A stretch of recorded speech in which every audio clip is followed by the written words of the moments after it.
Hello there, Ray here, and the latest snapshot 18W7A has just came out, and I'm going to go over all the changes that came out with it. So right away, you can see they have added some turtles into the game, and if you middle click on these turtles, this is the turtle spawn egg. It looks pretty cool, and this makes adult turtles. And I just found these turtles spawned here right on this beach, and a bunch of them took off and started swimming into the water. Killing a turtle will provide the seagrass, and the seagrass, you can see the item itself is animated.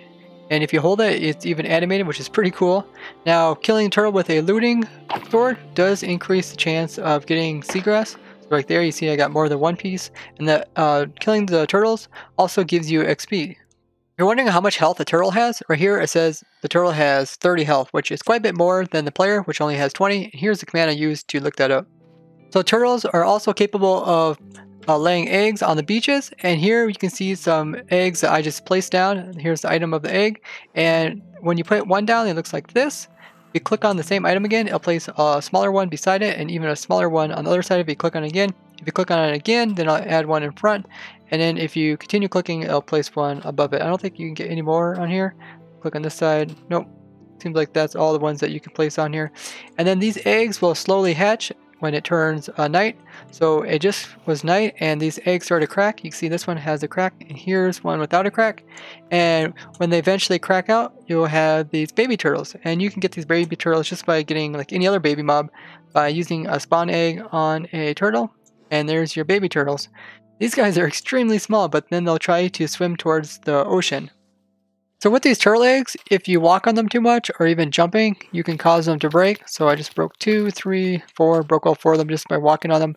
Now if there's any zombies near the eggs, they will purposely come up to them and start jumping on top of them until they break the eggs. And as you can see, even zombie pigmen will try to break these eggs. You can actually use this as a farm to attract zombies to a certain location, just to have them try to break an egg, but instead having them drop down and be killed. So in survival, you can even acquire these turtle eggs just by using any tool that's enchanted with Silk Touch and use it on it. And then one of the eggs will pop off and come in the item form. They're quite small, as you can see. And if you don't use a Silk Touch tool, so if I just use my bare hands here, you see you just destroy the egg and you don't get anything out of it. Oh, you just seen that baby turtle hatch out of his egg, and it's dark and it just came out. It's a little teeny guy. If I press F3 and B, you can see his hitbox. It's extremely small. And some of these other eggs are starting to hatch as well, which is pretty cool. Here's a batch of 4 eggs. You can see how they're all cracking, starting to hatch out. See, did you hear that? This little baby, when he hatched out, it made like a high-pitched noise. It's really cute. Also, when you punch these, they kind of make a high-pitched noise as well, but it's a different noise. And I noticed that when these turtles come up to a ledge, so let's say he's right up against the ledge, and I push him, he will automatically jump up this ledge. He doesn't have to like walk up it or anything, so that's really cool as well. So they can easily go around the terrain and finally reach the water. Here you can see a skeleton was trying to shoot at this turtle over here, accidentally hit that creeper and caused the creeper to egg roll him. But the skeleton is trying to shoot this little teeny baby turtle here for reasons I'm not sure of, but yeah, this guy don't really have much of a chance when these skeletons are trying to attack him. Now I increased the random tick speed quite a bit, and it seems to be helping the eggs hatch quite a bit faster, so it may have to do with random ticks, which eggs will start to crack. Eventually when they're completely cracked, then the baby will spawn out of them. Here you can see a zombie is purposely attacking this little teeny turtle and doing a little bit of damage to him. Luckily these turtles have quite a bit of health, but when the babies do die, they don't drop any items or XPs, but these zombies are quite hostile towards them. All the baby turtles in this area finally grew up. It appears that turtles are also a part of the past mob cap, so it's possible you could make a turtle farm if you found a right biome such as a warm beach and then removed all the material around it. When the baby turtles grow up, they will drop this turtle shell piece.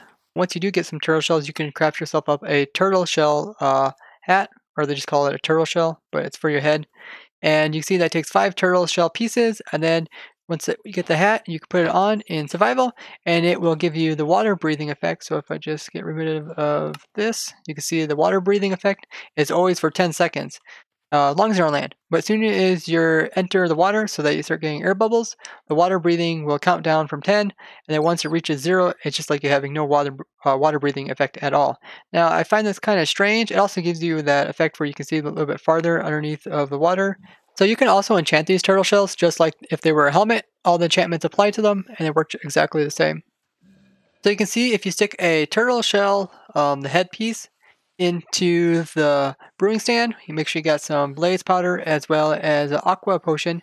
You can turn these into potions. So we'll just wait for this to finish up, and this will turn into a they call it Potion of the Turtle Master. It gives you slowness 4 as well as resistance 4 for 1 whole minute. Now this is actually pretty overpowered in some situations where you don't have to move around so much because it gives you extremely slowness, being slowness 4, but it also gives you the resistance 4 as well for a whole minute, which would make you really tanky, so you could just sit there and take a lot of hits. So with this potion, you can extend it, giving you a 3-minute potion, or you can make it stronger, and this will give you a slowness of 6 as well as resistance of 6, and that is pretty outrageous. Now, they also come in the throwable potions, the splash ones here. You also give them the tipped arrows as well as the lingering potions, which is pretty cool. So let's give this potion a try. I got the extended one, or the one that's a little bit stronger. So it will give me the resistance of 6. Right now it currently is not showing the proper level, but let's just try it on this pigman. Also know that it is really changing my field of view. But yeah, I'm in survival, and the pigman is literally doing no damage to me. So yeah, it's pretty overpowered. So in case you didn't know, having a resistance of level 5 or higher prevents anything from actually doing any damage to you. So yeah, I'm in survival, I'm not wearing any gear or anything, but I just drank this potion, and this wither cannot even kill me. So that's pretty crazy. Also, even with the slowness effect, you can still hop and run at the same time, and kind of make pretty good movement with that. So under the oceans, there is kelp, which is the tall stuff, as well as seagrass. And if you go inside of it, it will be just like air underneath here. So it will regenerate your air bubbles. And the seagrass here can also do the same thing. It comes in the short variation as well as the tall variation, which is right over here. So if I go inside the tall variation, it also gives me ability to breathe. And then if you do like the swimming emote by pushing forward, and you can also get air from these little teeny ones as well, these short ones. You can think of the new kelp as well as the seagrass sort of like being sugarcane, which can grow underneath the water and also provide you an air source. So you can acquire the seagrass in survival just by using shears on them, and it'll drop 1 item each. And you can even do this to like the tall ones. If you click the top one, it will remove both the top and bottom. Now the seagrass or the kelp here can just be broken with your fist, and you get the items. Once in a while, you'll find some seagrass or some kelp trying to grow up here at the level of the water on top of some sand, and when you update this it will just pop off, and same goes for like the seagrass.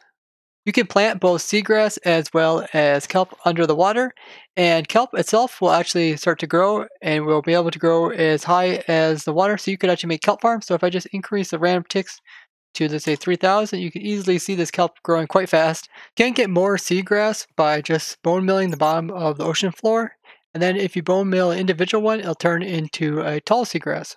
So here you can see that the seagrass generated straight through this ocean monument, and some of the seagrass even grew inside of the ocean monument. Some mobs are currently able to spawn underneath of the ocean just because they're able to spawn inside of these seagrass as well as the kelp, because these are not occupied by water, and normally mobs can't spawn underneath water because the water itself will prevent them from spawning. The game checks for water, but since there's no water inside the kelp, the mobs are able to spawn here when it's nighttime out. So with your kelp, you can take it and put it into a furnace and dry it out, turn to dry kelp with some fuel, and this dry kelp can be used to make dry kelp blocks, but the recipe currently doesn't work in this version. Also, apparently it's supposed to be used for fuel, but it doesn't also work in this version. But you can also eat this, and it'll just give you a minimal amount of food for the kelp, and these blocks that are dry kelp blocks kind of look interesting, and they can be broken with your hand, and it will return the block in survival. So kelp can also be consumed quite a bit faster than normal food. So see how fast I consume that? Here's your normal food. Yeah, it's almost like twice the speed. I think it'd be cool if they add more terrain like this under the water. This is actually a river biome that is intersecting a ocean biome, but it looks pretty cool. So they also added a swimming emote, which is if you press forward and also hit your sprint key, you'll switch over into this swimming emotion. It's really cool. It looks really nice. Notice how the hitbox of the player gets smaller, just like being in Elytra. You could use this to try to go into like secret entrances that are underneath water. It does look a bit strange when you come to the surface. Your guy tries to walk on top of the water, then he goes back into swimming mode. They also try to implement it so that there's no longer air bubbles in some items underneath water. So you can see the stairs look fine underneath water, as well as the slabs. Otherwise, other blocks would look like this, and something like this fence here. If you put a block over here, it kind of makes this side look better, but yeah, it's kind of strange. They're still working on it. If you're wondering if these slabs will still give you air, yes, they will.